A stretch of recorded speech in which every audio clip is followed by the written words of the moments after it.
electricity flows around a circuit.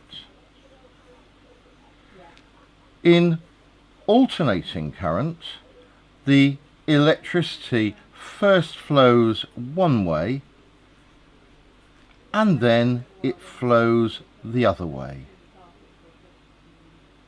And it does this typically in Britain at 50 times a second. In the United States, they decided on 60 hertz, 60 times per second. So why do we have AC rather than DC? And the reason is relatively simple. It's all about transmission. You see, what we want to do is we want to have a situation whereby we have our power station generating our power, and we don't necessarily want this right next to our house. And what we want to do is to move this electricity to our particular house. But there are some problems with this, and I want to have a look at what those problems are. So if I connect my meter up to, this is just the scale on my meter, and I connect it up to DC, then the line simply moves up from 0 volts to, let's say, 12 volts. So this is direct current. In alternating current, the electricity first builds up and flows one way, and then it flows the other way, then it flows the same way again, and this type of wave, it goes from one point to the other point, and that takes it sort of 1/50th of a second. So that changes in the UK at 50 hertz. And we have up here, somewhere around about here, about 230 volts. Now, it is a bit bigger than that sometimes, and the maximum we get is about 330 volts. But on average, what's called the root mean square, the average amount of electricity that's coming out for voltage is 230 volts. And in the UK, we also supply about 13 amps of current. Well, let's have a look at how we move this around in the UK, and we do that using the national grid. And the national grid setup looks something like this. Right, let's see what we've got here. Now, I've had to simulate the full national grid, and what I've got to start with is my power station, and in this case it is just a power supply, and we're going to generate AC electricity. Now, the reason we're going to make AC electricity is that what we want to do is put this electricity through one of these things, which is a transformer. Now, if I use direct current, then this won't work. Just won't. So when we have a look at transformers, you'll see why. So we go into this transformer, and at the moment I'm just going to bypass the transformer, so I'm going to put in 12 volts AC here, and I'm going to take a lead out to my bulb. And what I've also done is I've set this up to the oscilloscope so that you can see the waveform. Now I want to send this to my house, so the electricity is going to come out of my power station. It's going to go along these wires which are held up by these pylons to another pylon down to my substation, and here I do have an identical setup to the one over there, but for the minute I'm going to ignore using this transformer. We're just going to bring 12 volts AC all the way along this wire and then out to my house, which has also got a bulb. So let's see what happens. We've got a bulb next to the power station, and Paul's going to move back a little bit so you can get a better view of what's going on. Right, this'll do. Right, so there he's got the bulb, and what we're going to do is we're going to switch this on. And we switch this on, and what a surprise, the bulb lights up. Okay, so electricity goes in here, lights the bulb up, and then we're going to send the electricity down the pylons. Let's see what happens when we switch this on. The light comes on, Paul's going to go down the pylons, down here, and here's this bulb, and if he zooms in on it, you might just see that it's glowing slightly red. Can you see that? A slight red glow. Okay. And I'll turn it off. So, what's going wrong? The electricity is going in here and it's going down these wires, but these wires have, well, they're very, very long, and these wires have, although a very low resistance, if you've got enough of the wire, it's got a high resistance, and in fact these are high resistance wires. And we go in here, so by the time the electricity has travelled from the power station down through all the pylons, all the wires, down to this substation here, a lot of the energy in the electricity has been given up as heat, and these wires do get fairly hot, which is why I didn't turn it on for very long.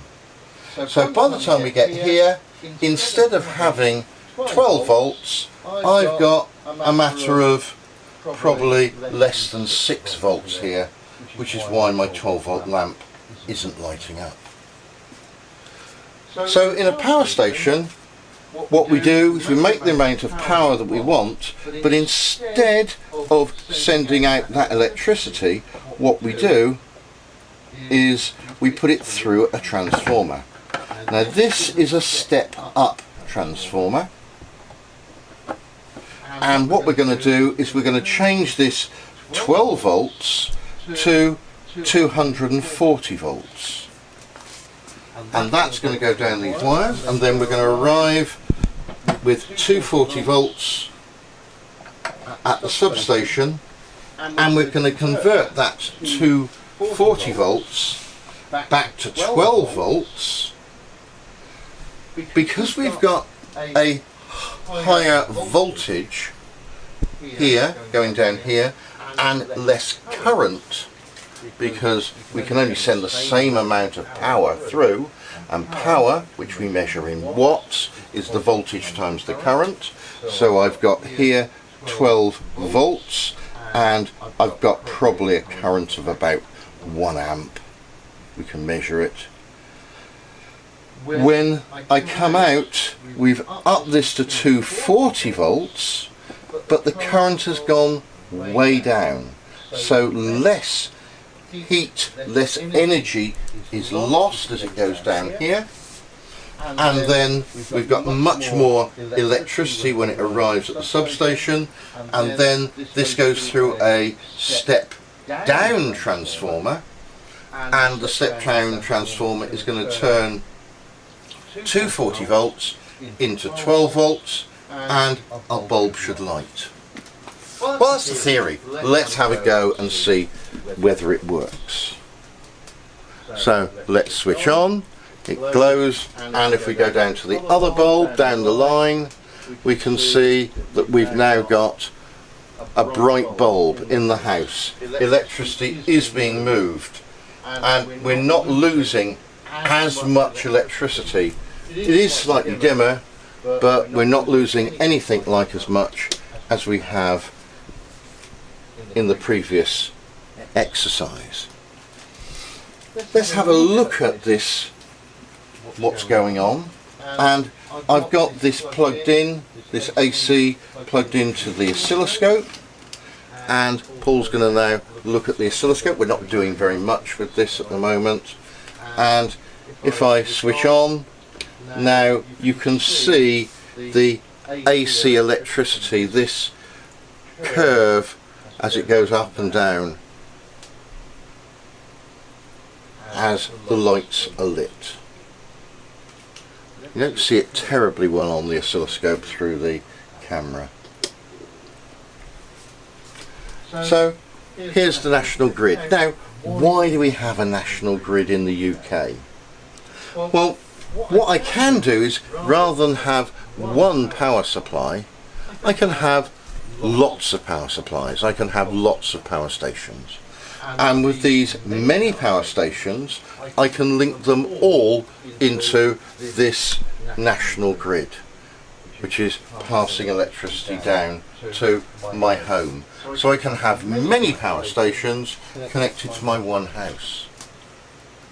If one power station fails, or more accurately, it's normally just switched off, so we're actually not going to use it on that particular day or that particular time because it's not necessary, power isn't required, then we still get our electricity from another power station. So we can have a variety of power stations feeding in. In the UK, the way we do this is we have nuclear power stations providing the power all the time, and then as requirements change, then we see a difference. Let's have a look at that.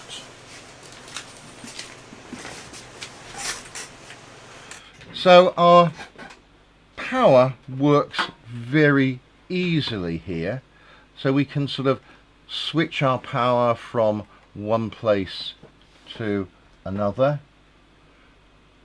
And currently in the UK there is a way we can actually monitor this, and this is a website called GridWatch, and here is GridWatch, and we can see that demand at the moment in the UK is for 28.698 gigawatts of power, and at the moment we've got about 11 of those gigawatts provided by renewables, and we've got 5 gigawatts provided by nuclear.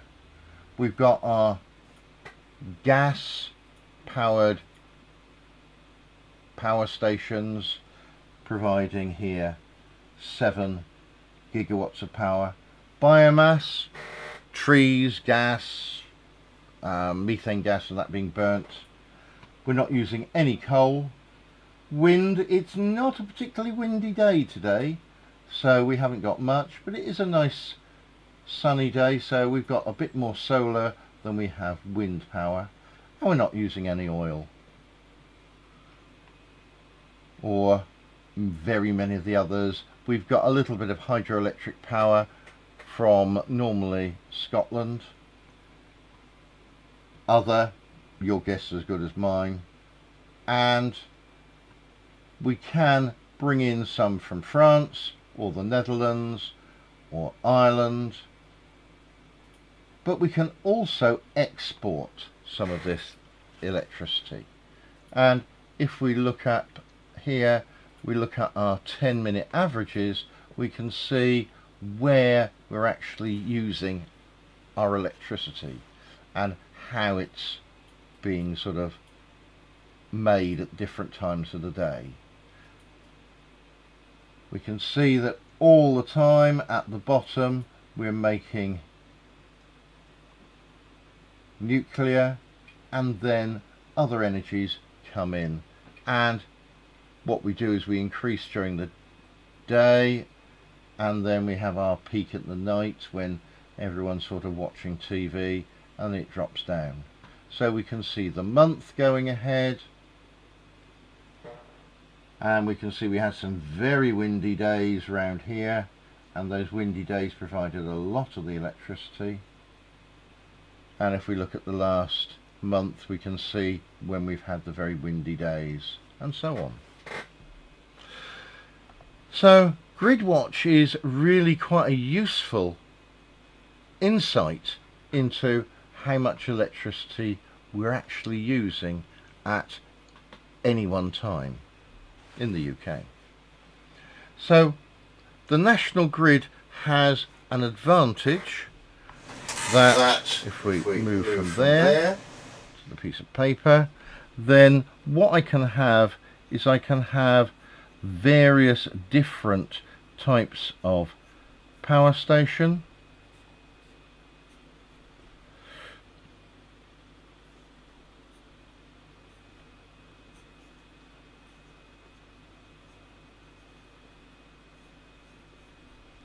So I can have my dam with my hydroelectric power. We can have wind. I can have power station 2 or power station 1. So there we've got our system. All of these will connect at different points, obviously, to the national grid, and that national grid then can in fact go out to various other different cities where there are all the different houses. And if one of these fails or is switched off, then we get the electricity from the other ones. It's all to do with the law of supply and demand. As the demand goes up, we need to bring more power stations online. As demand falls, then we can take different ones out. Some days we might have high amounts of wind. Other days we might need high amounts of solar. In the UK, we're starting to see quite a few days now where we're not using any coal or oil. We're still using some gas, but as we move through the years, so these renewables are taking over a much larger chunk of our electricity supply. We can look at various other bits and pieces, such as the oscilloscope measuring the alternating current that goes along here. And what I want to do is try to have a look at how this works. And what we're going to do is we're going to get another machine out which can actually generate this electricity. So what I've got is a frequency generator, and we're going to get the frequency generator, and what we're going to try to do with this is we're going to try and simulate what's going on so we can have a look perhaps a little bit better at what the electricity is doing. And we're going to do that because it's quite hard to see what's going on when we try and have a look at this using just mains electricity, because I can't go and change the mains electricity. Let's go and take a look at some of these bits and pieces. Now what I've got is my oscilloscope, and what I want to do is just have a look at this in a simpler mode. So I'm going to take this out of my system, and what I'm going to do is I'm just going to put in a battery.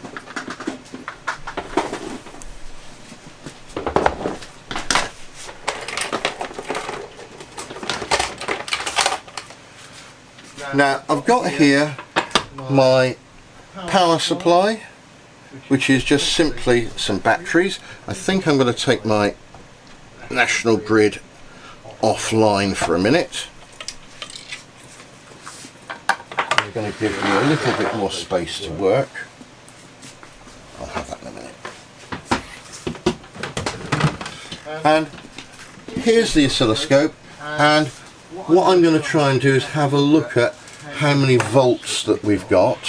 So I'm simply going to connect up my battery. I'm only going to use one, and what we should see is the line moving up and down. If I make this a little bit more sensitive, there you can see that we're measuring the electricity, and with DC here it just goes and makes a straight line. It doesn't make anything sort of wiggling or anything else. Whereas when we had this on this system, just going to put that back down to where it was, then if I have this bulb lighting, then we can see we've got this wave moving along.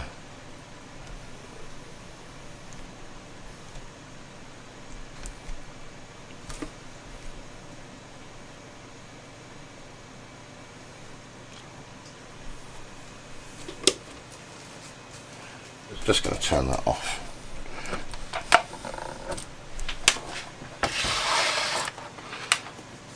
We've got here a frequency generator, and the frequency generator can produce electricity of any particular frequency, and what I'm going to do is I'm going to set this to about 50 hertz.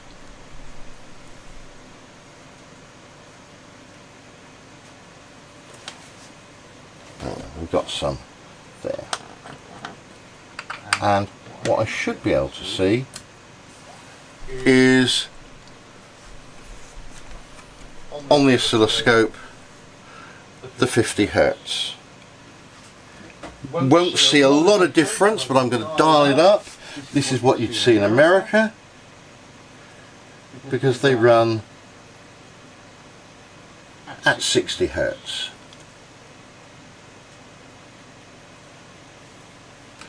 Whereas if I turn this up to nearly 600 hertz, we can see the wavelengths got really fine, and I'm going to have to change the time base here.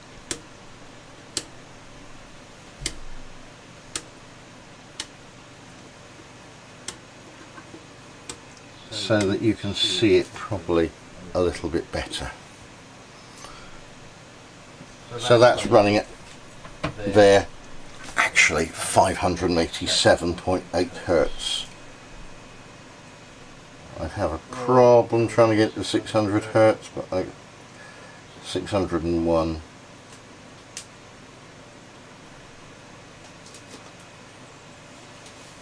There we are, 600.8 hertz, and we've got this running quite finely. If I turn it down to 61 hertz, the American standard, then it's just about readable there on the oscilloscope. So we can change the frequency, and we see that the height of this is measuring the voltage.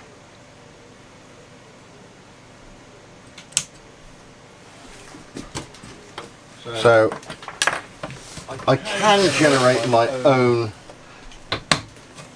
frequencies here, and we can see them on the oscilloscope. We can measure, because it's got this screen here. I'm trying to hold it up so you see it a little bit better. We've got divisions, so we can actually work out where they are, and we can zeroize this to give us an accurate position on there, so that one's on the line, so we can actually see what's going on. And I can change the time base, and as I change the time base you can see that we almost turn this into a little sort of heart monitor almost.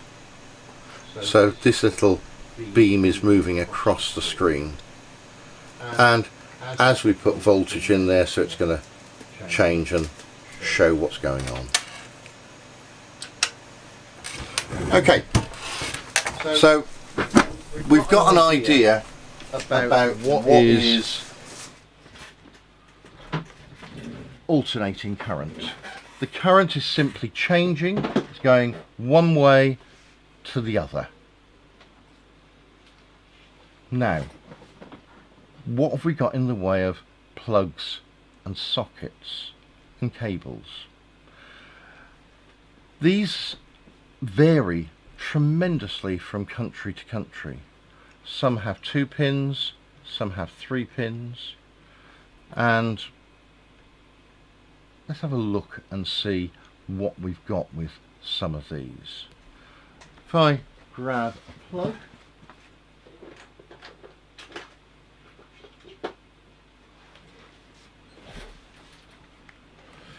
and what I'm going to do is put the visualizer on, and here is our plug.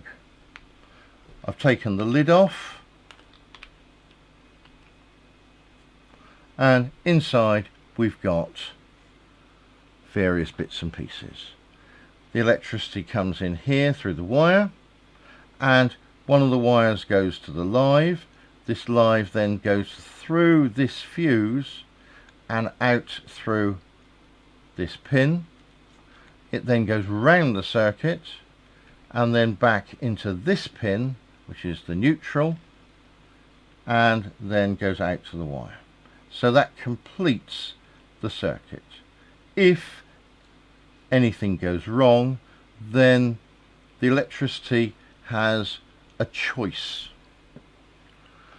The choice the electricity's got is really very simple. It can either go through your hand, through your body, down here, which is through your heart, and down to the ground and out. That can be just exciting for a few moments before you die, because your heart works on a beat which is provided by this electrical pulse, and if you put a whacking great big pulse in, then you're probably going to upset your heart, and you might stop it and you're going to die. To get around that problem, the electricity can prefer to go through this pin, the earth pin, and that is going to go through here out to somewhere a little bit safer. Now, if I have a look at what a socket looks like, it's obviously the reverse.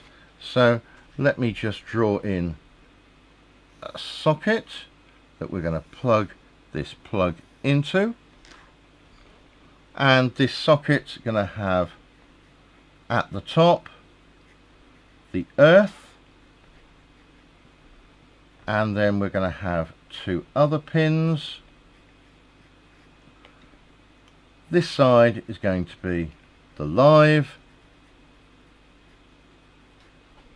and this side is going to be the neutral. So this is what my socket looks like. So now you know what the pins are. A lot of parents worry about how dangerous some of these things are. Well, let's see how dangerous they really are. And what I'm going to do is give you an idea. And what I'm going to literally do is just take one of my sockets out of the wall, which is going to put my lights out for a minute. And what we've got here is a simple socket with its switches. I've got here another plug, and this will go into the sockets. Now I've taken this out because I'm going to do some things that I wouldn't want to do in the mains. I could turn my plug into the socket round the wrong way, and when I do that we might see these little doors opening. So can you see that we've got some little blanking plates in here? They're coloured grey, which is not easy to see. As I push this in, so they open up. So if I want to be stupid, and we're going to do this on the visualizer. If I want to be stupid here, I can take my finger and I can poke that into this socket, and it's not going. It won't go, and it simply won't go because there's a piece of plastic in the way. If I take my plug and we put it in the wrong way, now these little doors open, and it's not easy to see with the visualizer, which is why I got Paul to do it with the camera. Even if I put a light on, you can just see glinting in there. I can just see the door opening at the bottom, and now it is possible for me to shove my pencil, or my finger I suppose, right in there. Now we have 3 pins for a very simple reason. If I watch this sideways, we open up the little doors, and I've put this plug in part of the way. If I've got tiny fingers and I can put my finger in there, then I'm only touching a piece of plastic. I'm not going to electrocute myself. Some parents worry about that one. That's the earth. It doesn't carry any electricity unless there's a fault. So I can't get at these, and when I then push it in further, now we've got a connection, and now it's all working. As I pull out, it disconnects. So I see a lot of people, they like to put child-proof covers over. There's really no need, because if a child can stick their finger in there, they can't do any harm to themselves, and they cannot put their fingers in there because they're shuttered. UK plugs and sockets, some of the safest in the world. American use a different system. We use in the UK 230 volts, and we can put through there 13 amps. In America we know they use 110 volts. The theory is that's not going to be as dangerous. Yet if I get someone to touch a 12 volt battery, and that's got at least 30 amps in there, this will kill them. So even 12 volts doesn't appear to be safe, because it's the current that's doing the damage, the killing. There's a saying, it's the volts that jolt, but it's the amps here that's actually going to do the killing. The major advantage we've got in a lot of our plugs is we have this fuse. Now, what does the fuse look like? What's it do? Well, I've got a couple of fuses here, and I've got a couple of different sorts. I've got in the plug, as it's provided, a 13 amp fuse. It's not ideal. It takes the maximum amount of electricity that can flow through the plug. The fuse simply is a metal end, a glass container, and another metal end. And in this glass container is a small thin piece of wire. And all of the electricity goes through this. In a 3 amp wire, it's very thin, 5 amps slightly thicker, 13 amp thicker still. If too much electricity goes through, say this 3 amp we try and put in 4 amps, then that wire will simply melt. And now no electricity can go through. So this is our 3 amp fuse, and this is a blown fuse. So we've got the right fuse for the right job. How do you work that out? We'll deal with that one first, I think. We know that the power of a device, which we measure in watts, is the voltage times the current. So let's suppose we know what our voltage here is. It's going to be 230 volts. And let's suppose we know the wattage of our device, and let's suppose it's going to be a 200 watt device. Then if I take my 200 watts and I divide it by my 230 volts, I will do the sum, but some of you can probably have worked out what this is going to be already. If we use my calculator, then I've got my 200 and I'm going to divide that by my 230 volts, and that's going to tell me I need a 0.86 amp. Now I might be able to get the next one up, which is a 1 amp fuse, but if something's going to go wrong, I could try a 3 amp. It would be reasonable.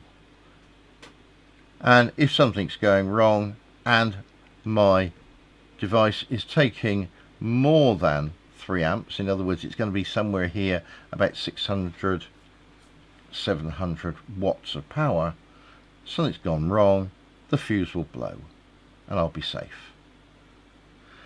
Choosing the right fuse for the right job is really important.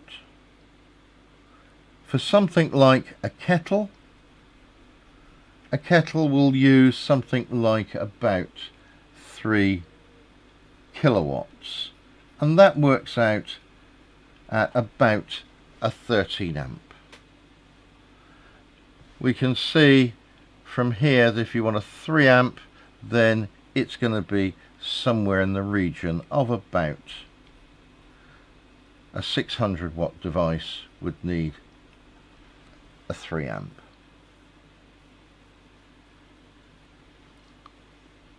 I'll let you work out what the power rating is for a 5 amp fuse. We can get a variety of different ones. The most common are the 3 amp, the 5 amp and the 13 amp, which comes already in the plug.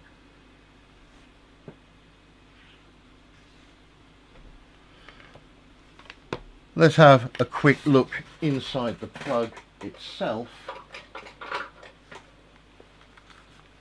and if I just get my screwdriver out, I'm just going to have a quick look inside. I've got my handy little screwdriver here, which I use on all my camera equipment. Let's take this off and have a look inside. So here's the wire. It's not been well wired. This has been done by one of my students. let's have a look and see what we've got. So we have a 13 amp fuse. The wire goes in to this terminal and it's screwed in here tightly, and I usually check this by trying to pull it out, and that one's not going to come out. And then it goes through the fuse wire, and let's just push that one back in there nicely. That wire, when they wired it up, they should have made it a little bit shorter rather than putting this loop in. Then we've got the neutral.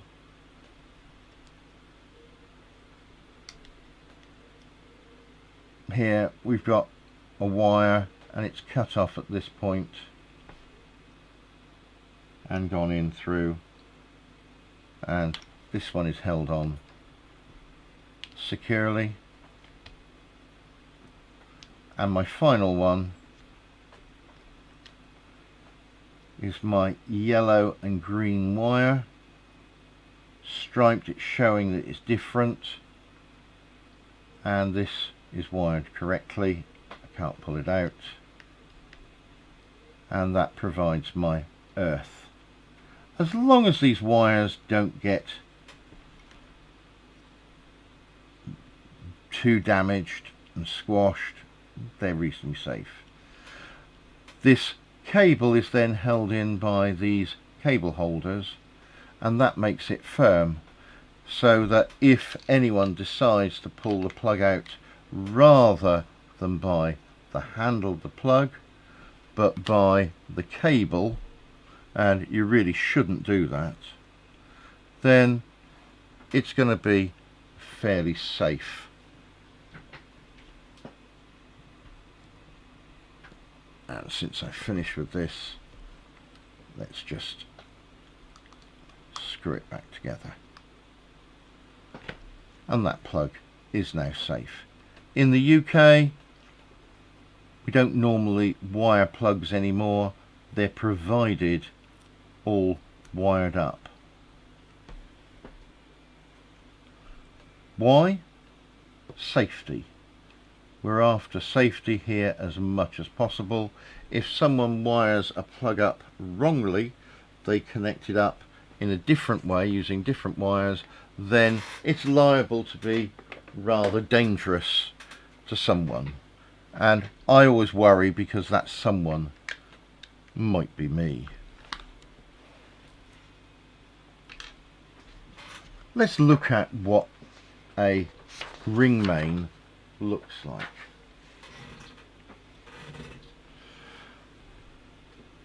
What I've got in a ring main is 3 circuits. I've got a ring going round, and this one's going to be the neutral. I've got another ring going round,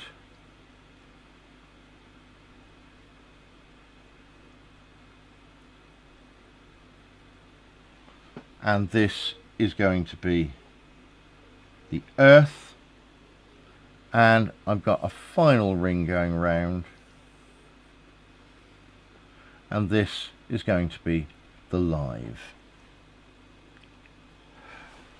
Each of these wires, the neutral, the earth and the live, connect to my main fuse box. So if anything goes wrong, then we can worry about the fuses in there. I'll show you the fuse in a minute. Then if I've got a socket, and my socket's going to look like my earth, my live and my neutral, then the neutral wire will come in there,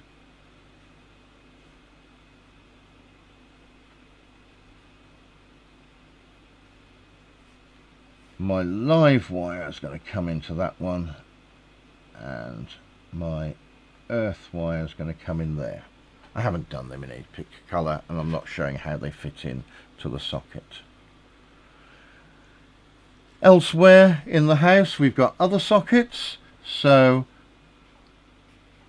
if I've got another socket I can take out the neutral. I'm trying to show here the wires don't cross. The earth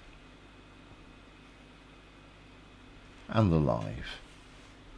Each of these is in parallel to one another, so we get the same amount of voltage out of each socket. And in the UK we've got about 13 amps and 230 volts. What does this fuse look like?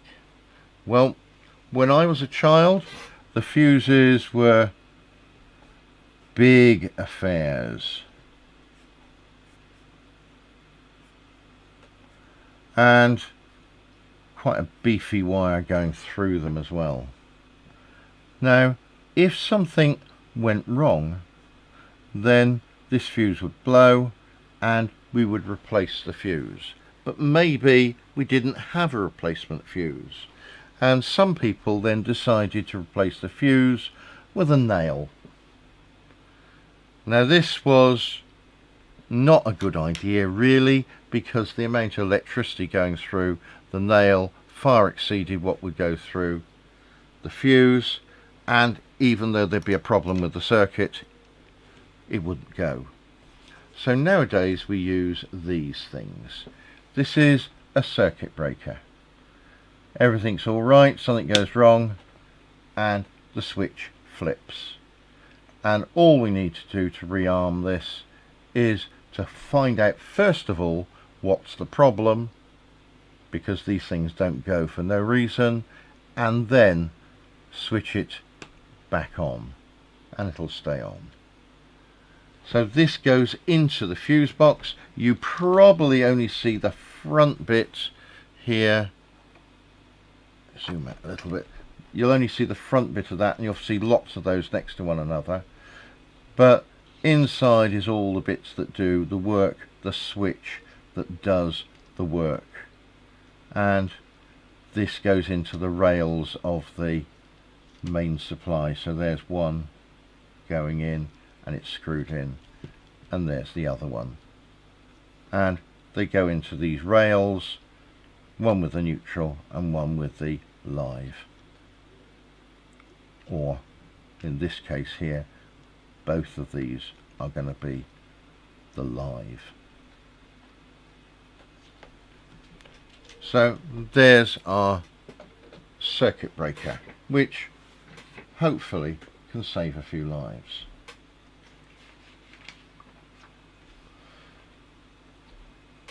We started having a look at the power in a circuit. Our power we measure here in a unit called watts.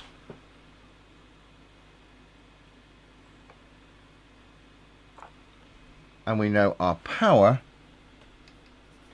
equals the volts times the current. Now there's a clever bit with this formula, because we also have another formula that we've met. We know that V equals IR, the voltage equals the current times the resistance. Well, if I know that's true and I've got this equation, then we can put the two equations together, and I can say that P equals, replace the V by the I times R times I, and if I rewrite that nicely, that's I squared R. So now I've got a relationship between my power, the square of the current, and my resistance. If I replace the I here, I know my I is going to be my voltage over my resistance is going to equal the current. And if I put this into my equation, then we get power equals the volts times V over R, which is going to give me power equals volts squared divided by resistance. So this gives me a range of different formulae I can do to calculate the amount of power that I need in a circuit.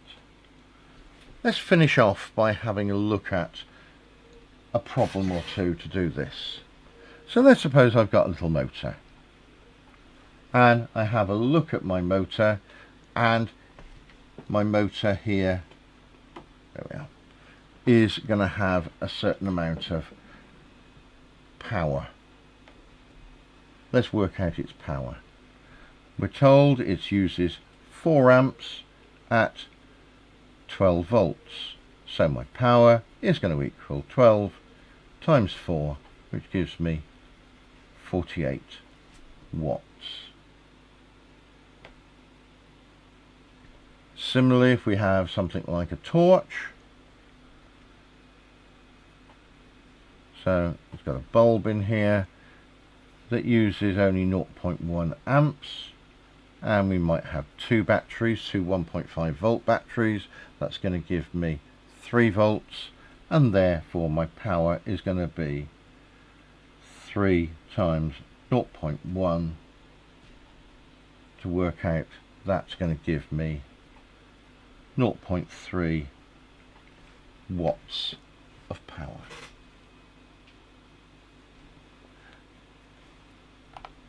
So we've had a look at some basic AC. We've seen about the national grid. We've had a look at how your house is wired up using this thing called a ring main, and the fact that all the plugs are therefore in parallel with one another. And we've had an idea about how much energy is used, the wattage of different devices. Next time we can have a look at more about electrical currents and transfer and see what we can do with this. So I'll see you same time next week. If you like what you saw, then subscribe and stay safe. I'll see you next time. Bye bye.